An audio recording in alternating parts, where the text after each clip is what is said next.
Hello, everybody, and welcome to Puck Smart, the saddest hockey show on the internet because we only cover the Buffalo Sabres. This is the saddest team ever to probably start the season. This is the worst I've ever seen the Sabres be, and I've only been watching for like 15 years of my life. So, I mean, it could be worse, I guess, but let's dive in. Like, the past few seasons have looked promising.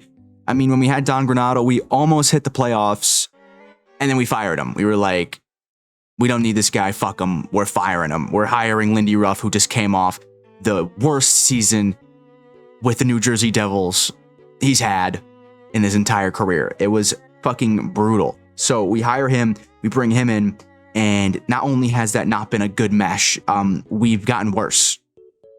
We got worse. So, I mean, let's talk about the Rangers game. I don't have a lot to talk about with games individually because I'm going to go more in depth on both. But, like, let's talk about the Rangers games. So, we get shut out by the most mediocre team in the league. And what I mean is like, you know, they just, like, traded a few guys. They got JT Miller back. They shook up the whole line. They just traded Chris Kreider. They had to come in with a new guy. They're not mediocre, but we made them look like a better team than they are. We can beat the Rangers. We beat the Rangers last year. I think we beat them twice out of the 3 times we played them. So we should have a winning record against them. And that's not a good start. That's not a good look, getting shut out. But, I mean, you had 37 shots on Igor Shesterkin and you couldn't put up anything. Sounds like Sabres hockey to me. You just couldn't pull it together. I mean, Alexis Lafreniere had an amazing shot right in front of the net. Plus, you didn't really have any high danger chances, which I'll get into more when we get to the both section. But, like, you let Carson Soucy walk in and score point blank. I mean, I can understand Alexis Lafreniere. Like, he was projected to be an amazing player, and he's kind of heading toward, again, being a good player. But Carson fucking Soucy, you let the guy walk in and you're just going to let him fire at the net. That's fine. That works, I guess. And then I think you let in 2 empty netters.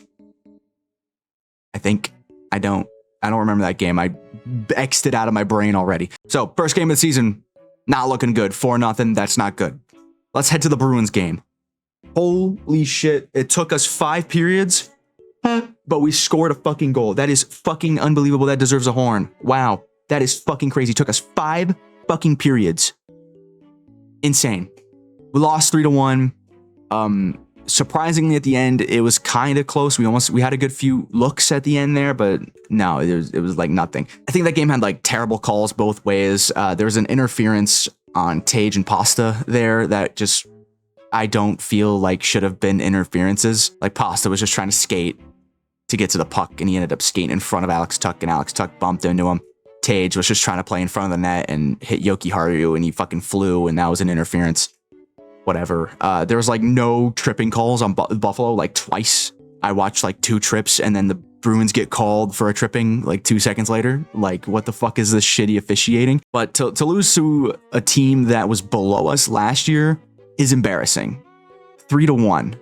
I'm surprised that Zucker goal even went in. We got really lucky with the defender deflecting that short side on Jeremy Swayman. We made Jeremy Swayman look like Dominic Hasek with the 20 shots we got on net. Yeah, we gave Jeremy Swayman a 955. He had 21 saves out of 22 shots. Fucking atrocious. This is terrible. Again, we had minimal high danger chances, and this is where we get into both here. Both games had minimal high danger chances. Let me give you an example of what happened during the Bruins game. Yellow is Bruins, blue is Buffalo. We got here's a guy shooting from right here, trying to get on Jeremy Swayman. What are we doing? First of all, you can't really do much, obviously. I mean, you're right here. You got 3 guys right here in a pyramid. You can't cross pass. And by the way, we did that too. We cross passed while there was a guy standing right here. You can't get it to this guy if this guy's stick is sitting right here. Yeah, you're gonna cross pass. He's gonna deflect it, and then it's 2 guys going this way. That to me was one of the most atrocious plays of the game. We're trying to cross pass while there's 2 guys in the middle. Or there's 1 guy in the middle. No. We tried to cross pass while there was 3 defenders. We tried to pass like this. I don't know why that happens. try to pass like this while these three are lined up. That was the worst thing I saw that game, I think. And we had no high danger chances. I want to also praise a little bit, but also not praise a little bit. I know Josh Norris is injured. I know Zach Benson was out. I know Michael Kesselring was out. I know this is Owen Power's first actual season game, but it's not looking good. If we can't play without one of these players, we're not going to make it the whole season. This is awful. I will say, here's a couple positives, and I'm going to follow it with some negatives. Alex Lyon is a stud.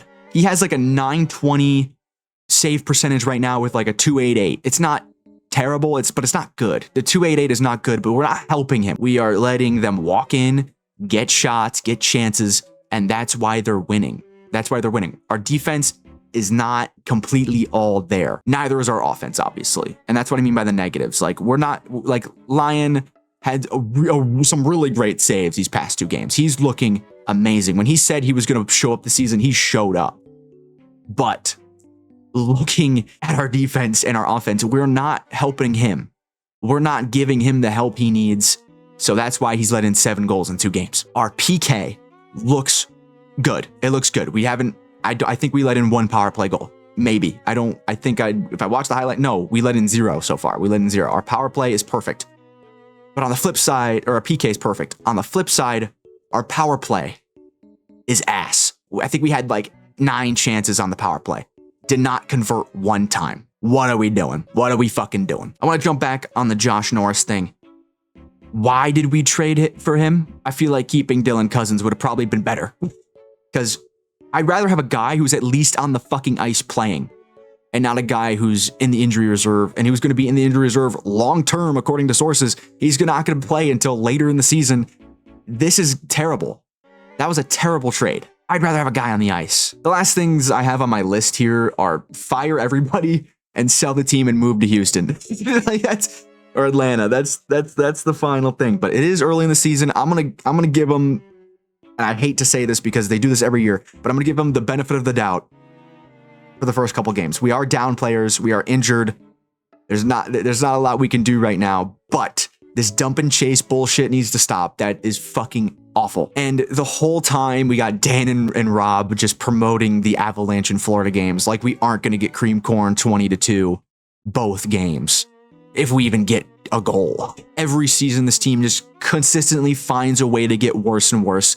And I think we're going to continue treading down that path. JJ Peterka going to Utah was probably the best thing that he decided to do his entire career. Thank you guys for watching the video. If you want to see more disappointment, hit the subscribe button, turn on the noties. We'll be disappointed all year. Thank you for watching.